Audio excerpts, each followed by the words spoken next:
Chris sipped his hot cocoa very slowly. Mara kept dumping more marshmallows in his, wanting that creamy taste they provided.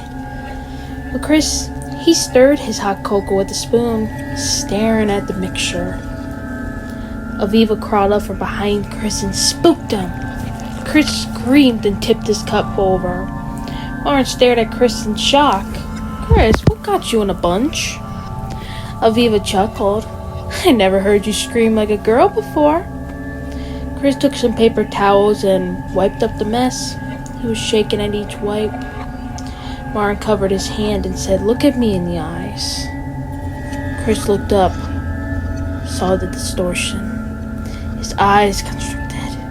He stood up and pulled his hand in and closed it to his chest. "I need some space." Martin stood up. Chris cried, "Just by myself, please." His eyes begged Martin to stop coming closer to him. In an instant, Chris was out of the HQ. Aviva looked at Martin. "What prank did you do now?" Martin answered, "It's not a prank. He's having the same nightmares again. I guess now he's dreaming of some kind of dead animal." Jimmy laughed. "How is that possible? How is a dead animal a nightmare? Unless it jumps up and starts eating like a zombie."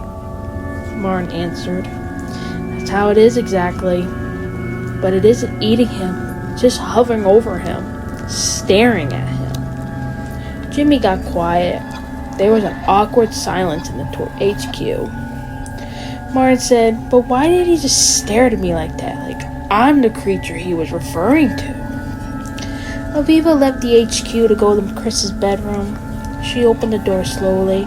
"Hey Chris, it's me. I'm just checking in on you, making sure you're okay." Chris was under his blankets, shaking. Aviva sat on the edge of the bed and touched him, unsure where she touched. Chris poked his head out of the blankets and scooted himself straighter and sat up. He stared at his alarm clock. Aviva said, "What is this creature you keep talking about? Martin only talked just very little about it." Chris answered, "Every time I look at Martin, it's like my mind shifts. It's like every time I look into his eyes, it appears so distorted." "What's the matter? Your eyes seem to be fine." "It's not my eyes, Aviva. I've been so hurt in my life that this creature disappears if I stare into someone's eyes too long. It's like a curse." "So that's why you can't even look at me?" No, that's not what I meant.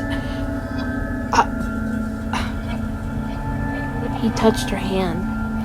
She brushed him off. "I'll leave you alone, like you asked." Chris felt like an idiot treating her like that.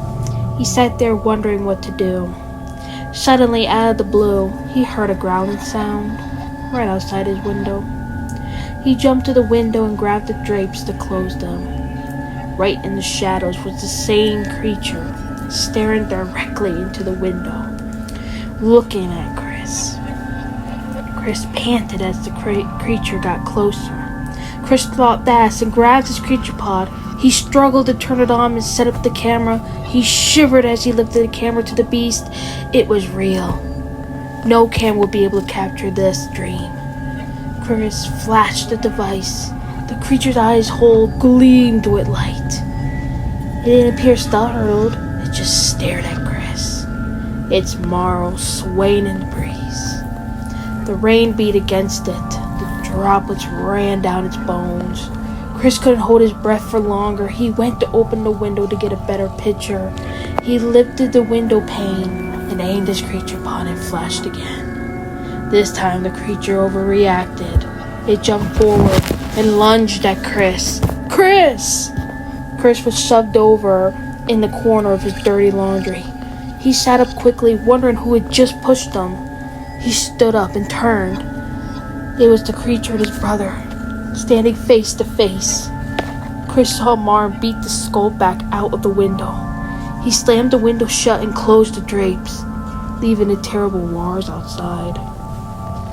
Chris said quietly, "Martin, your arm."